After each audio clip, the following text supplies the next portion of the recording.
hearing this story. You know, when I was a kid and growing up in this area, everyone knew about the Bride of Bellamy Bridge. And so it was a big deal when you were a kid to be able to come out here at night. All my life, I was always curious, you know, is there really something there, and what is it?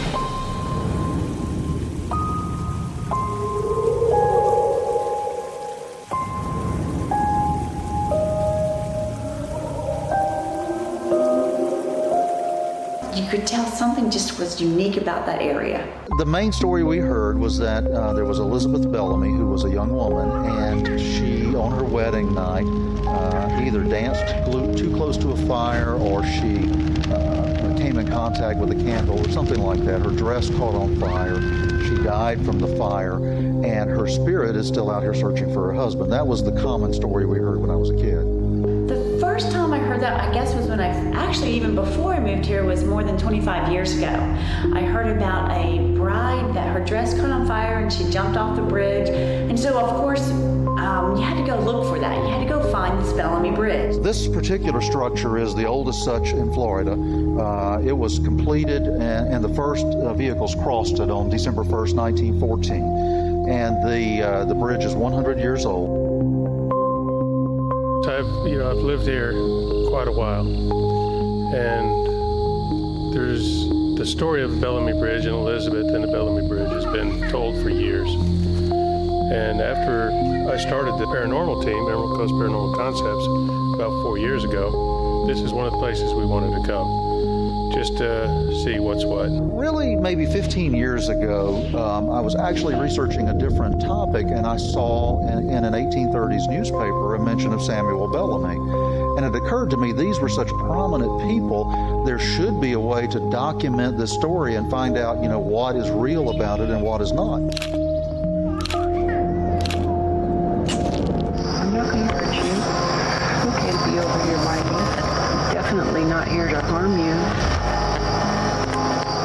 But I would like to hear your side of the story if you're willing to tell me. The legend, it's a beautiful legend actually. The legend is that Samuel and Elizabeth were very much in love. They were young children of elite society, antebellum society. You got to think Gone with the Wind type stuff here. And so they were moving to Florida.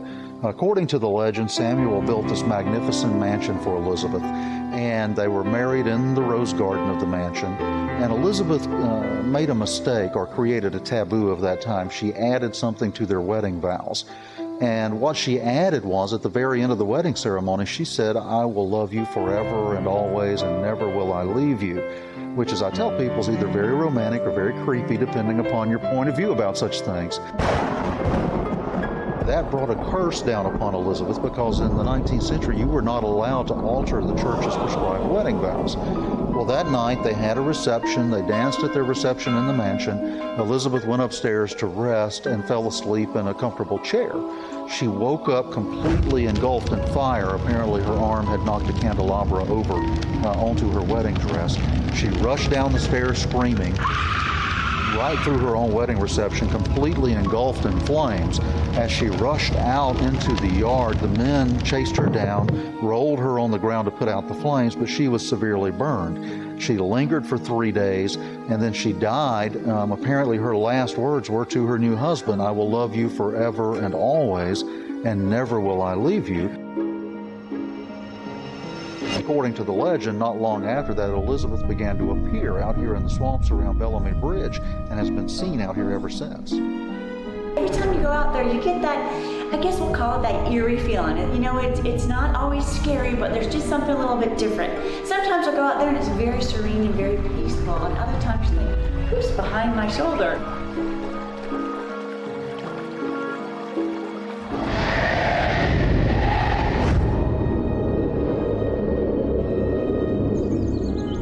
There have been many, many different ones over the years.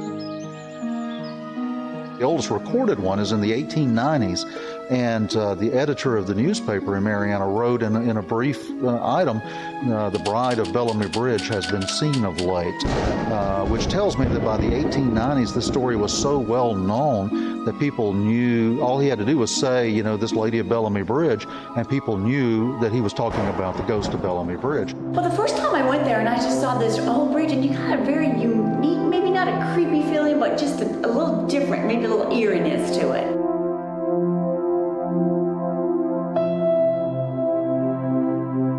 We're half a mile from any type of electricity. So when these meters go off, that's a place where we need to start investigating. No meter. It's kind of interesting. The millimeter lit up. The K2 down here lit up. But we use it for a lot of different things. We'll put these all different places. If a spirit were to go by this antenna, okay, or close to it, these all work on electromagnetic fields. We can put stories together based on all this equipment that we have here. What kind of questions we ask, what kind of responses we get from it. All right, can you make any one of those lights light up? Oh, wow, that's good. No explanation really for a static charge, you know, that strong to come from the bridge to here. There's nothing around that could be causing it to do that. That's why I think a lot of this, with the meters and everything, could be residual. It's just kind of replaying history of people moving past. Sightings have continued nonstop all the way through the years. People take odd photographs out here. There are reports of people seeing an apparition of a figure out here. So I turn around, and there's this thing standing about this tall. This is black at night. Just standing there, about 15 feet away from me. But there's really got to be something to this. Other people describe lights, blue and white lights in the night out here. And then there are people who say they see actual balls of fire in the area around the bridge. The weirdest thing I've seen out here was during one of our tours a couple of years ago. It was, in fact, the year we first opened the Bellamy Bridge Heritage Trail, which leads to the bridge.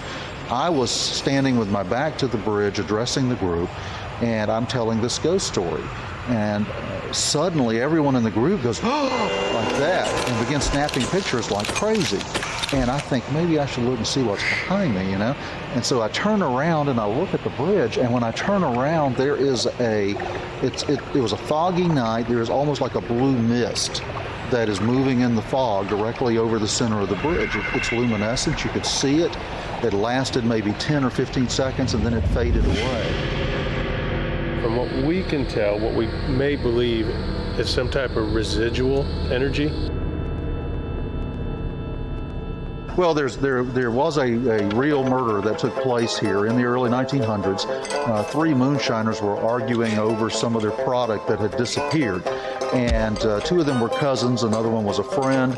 They were out here, they were drinking late into the night, and suddenly, for whatever reason, one of the cousins drew a pistol and shot his own cousin in the head. And according to legend, at a particular spot out here, their spirits or a dark figure or sometimes a light, can be seen out here. I've seen the dark figure that people talk about. It looks very much like a tall man.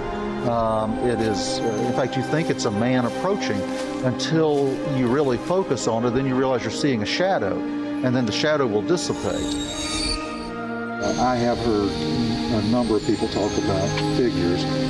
And the oldest written account of it is from the 1890s, and they describe her as the Lady of Bellamy Bridge, which makes me, wonder what it was they were seeing back then. I am stretched upon your grave, and will lie there forever if your hands were in mine.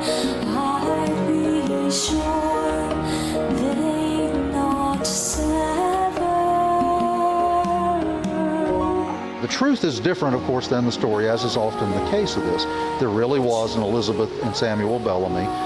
She did not die on her wedding night from a fire, however. Actually, they had been married about 3 years when they moved to Florida.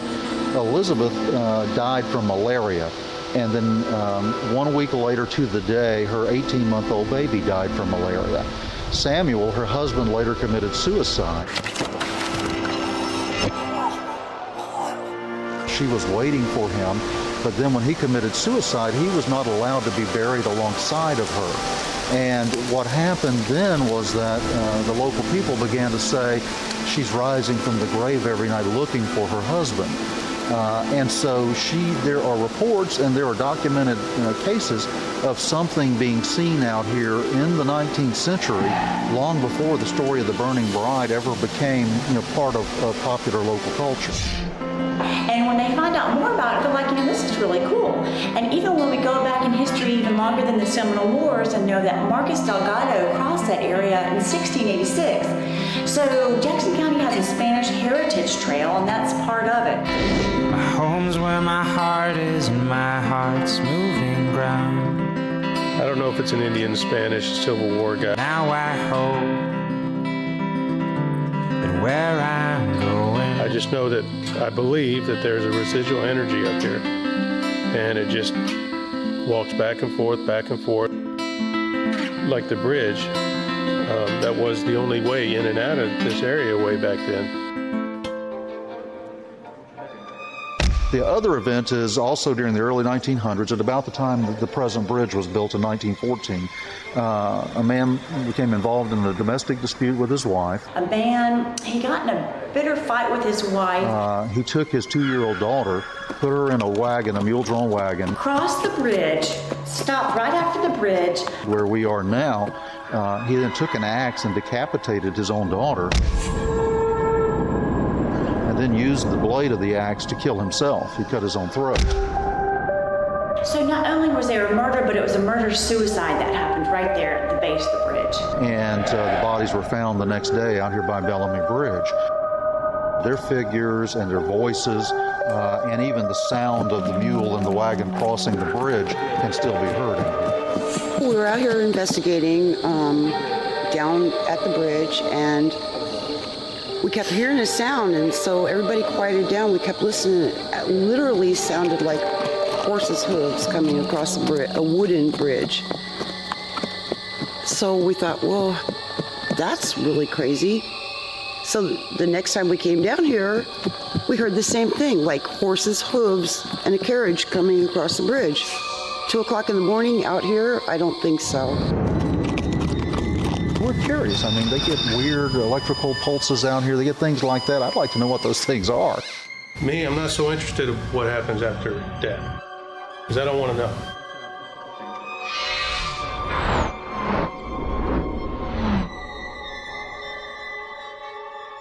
We're like 3 miles deep in the middle of the woods. When I posted this one, we had a lot of comments on it, like, oh, what is that? It's a bug. That I had my flash on, but that's how easy it is. Oh yeah, here's another one. And this one you can see it a little more clearly. You can see like a body and wing, like shapes in the clouds. They're not really that shape, but your mind tries to make it into something that it can recognize, because humans are pattern-seeking animals. They've been, for a couple of years now, been doing an extended investigation here that is fascinating to me, and everything I hear about what they see and they find out here really matches what people in the community say. We actually got our meters, our K2 meters, our Mel meters, we actually got a reaction from them. That was our most memorable.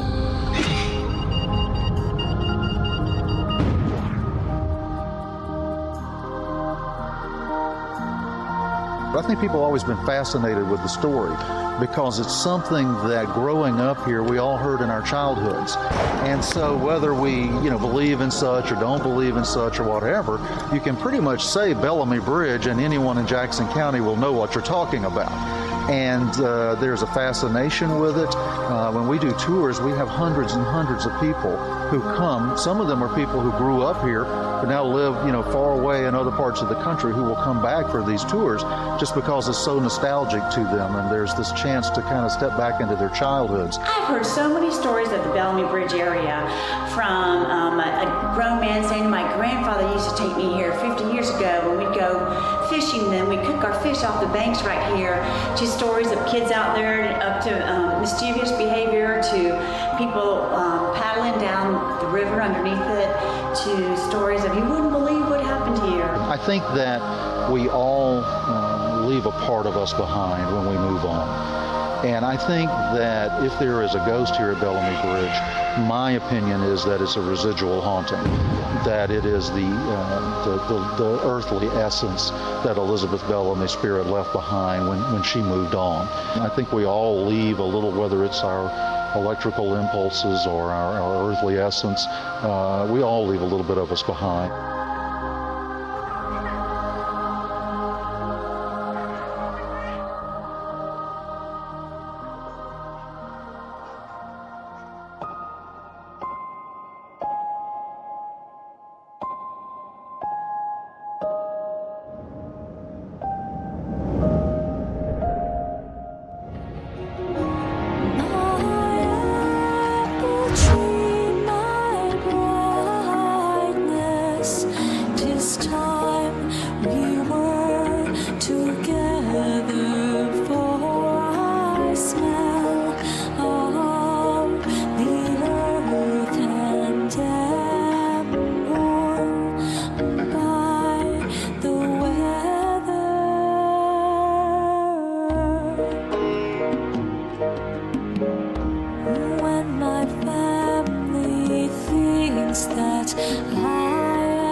Until